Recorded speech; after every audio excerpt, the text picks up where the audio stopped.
ಸಹಜವಾಗಿ ಅಶ್ವಿನಿ, ಈ ನೀರಾವರಿ ಎಲ್ಲ ಸ್ವಲ್ಪ ಚೆನ್ನಾಗಿರುವಂಥ ಜಿಲ್ಲೆಗಳಲ್ಲಿ ನೀರಾವರಿ ಆಧಾರಿತ ಕೃಷಿಯನ್ನು ಮಾಡುವಂತಹ ರೈತರು ಅತಿ ಹೆಚ್ಚು ಬೆಳೆಯೋದು ಅಡಿಕೆಯನ್ನೇ. ಅಡಿಕೆ ಉತ್ತಮವಾದ ಇಳುವರಿ ಜೊತೆಗೆ ಲಾಭದಾಯಕವೂ ಕೂಡ ಹೌದು ಅವರಿಗೆ.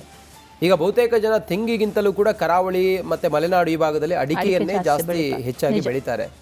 ಹೀಗಿರುವಾಗ ಬಹುತೇಕ ಜನ ಅಡಿಕೆಯನ್ನು ಅವಲಂಬಿಸಿಕೊಂಡಿರುವಾಗ ಈಗ ಅಡಿಕೆಯನ್ನೇ ಆಧರಿಸಿಕೊಂಡು ತಯಾರಾಗುವಂಥ ಗುಟ್ಕಾ ಮತ್ತೊಂದು ಮಗದೊಂದು ಇವುಗಳನ್ನೆಲ್ಲ ಬ್ಯಾನ್ ಮಾಡಿದ್ರು ಅಂತೇಳಿ ಆದರೆ ಇವರ ಬೇಡಿಕೆ ಆಗ ಕಮ್ಮಿ ಆಗುತ್ತೆ, ಆಗ ಬೆಲೆ ಕಡಿಮೆ ಆಗುತ್ತೆ. ಈಗ ಒಳ್ಳೆ ರೇಟು ಕೂಡ ಇದೆ ಅಡಿಕೆಗೆ. ಜನರ ಆತಂಕ ಏನು ಕೇಳಿದರೆ, ನೀವು ಗುಟ್ಕಾವನ್ನು ನಿಷೇಧ ಮಾಡಿದ್ದೀರಿ, ನಮ್ಮ ಅಡಿಕೆಗೆ ಸಹಜವಾಗಿ ಬೇಡಿಕೆ ಕಮ್ಮಿ ಆಗುತ್ತೆ, ಬೆಲೆ ಕಮ್ಮಿ ಆಗುತ್ತೆ, ನಮ್ಮ ಬದುಕು ಬೀದಿಗೆ ಬರುತ್ತೆ ಅನ್ನೋದನ್ನು ಹೇಳ್ತಾ ಇದ್ದಾರೆ.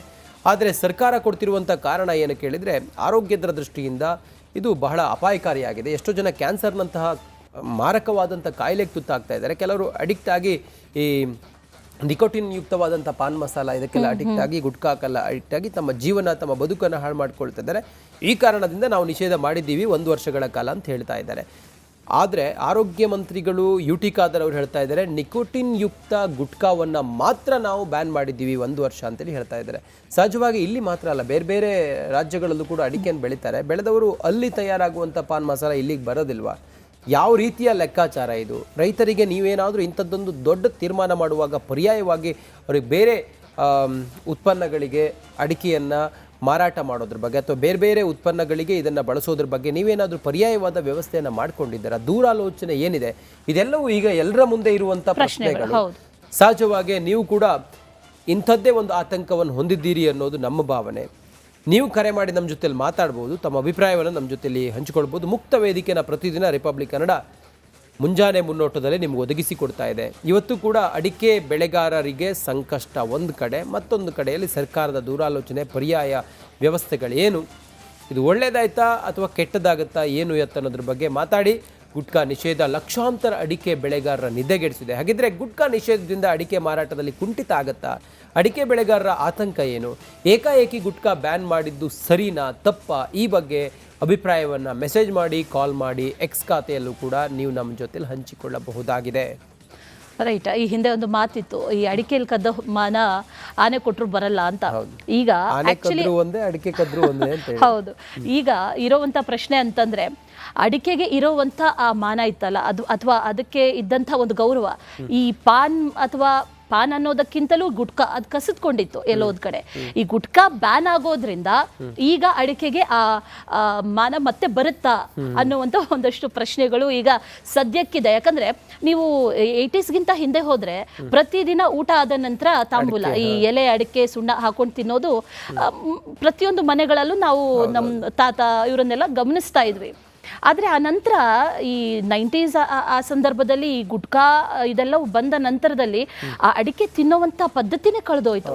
ತಾಂಬೂಲ ಕೊಡೋದು ಅಂತಂದ್ರೆ ಆ ಅಡಿಕೆಗಿರುವಂತಹ ಗೌರವ ನೋಡಿ ಎಷ್ಟು ಮಟ್ಟಿಗೆ ಅಂತಂದ್ರೆ, ನೀವು ಸ್ನೇಹ ಸಂಬಂಧ ಬೆಳೆಸ್ಕೊಳ್ತಾ ಇದ್ದೀವಿ ಅನ್ನೋದನ್ನ ತೋರಿಸುತ್ತೆ. ಆದರೆ ಈಗ ಈ ಗುಟ್ಕಾ ಎಲ್ಲವೂ ಬಂದ ನಂತರದಲ್ಲಿ ಇಂಥದ್ದೆಲ್ಲ ವಿಚಾರಗಳು ಚರ್ಚೆಗಳು ಆಗ್ತಾ ಇರೋದು. ಹಾಗಾಗಿ ಅಡಿಕೆಗೆ ಮತ್ತೆ ಆ ಒಂದು ರೀತಿಯಲ್ಲಿ ಮಾನಬದ್ಧ ಒಂದಷ್ಟು ಗೌರವಗಳು ಮತ್ತೆ ವಾಪಸ್ ಈ ಗತಕಾಲದ ಮಾನ ವಾಪಸ್ ಬರಬೇಕು ಅನ್ನುವಂಥ ಒಂದಷ್ಟು ವಿಚಾರ ಈ ಬ್ಯಾನ್ನಿಂದ ಅದಾಗುತ್ತಾ ಅನ್ನುವಂಥ ಪ್ರಶ್ನೆಗಳು ಕೂಡ ಸದ್ಯಕ್ಕಿದೆ. ಇದೇ ವಿಚಾರಕ್ಕೆ ಸಂಬಂಧಪಟ್ಟಂತೆ ಅನೇಕರು ಮಾತಾಡಿದ್ದಾರೆ, ಏನು ಹೇಳ್ತಾ ಇದ್ದಾರೆ.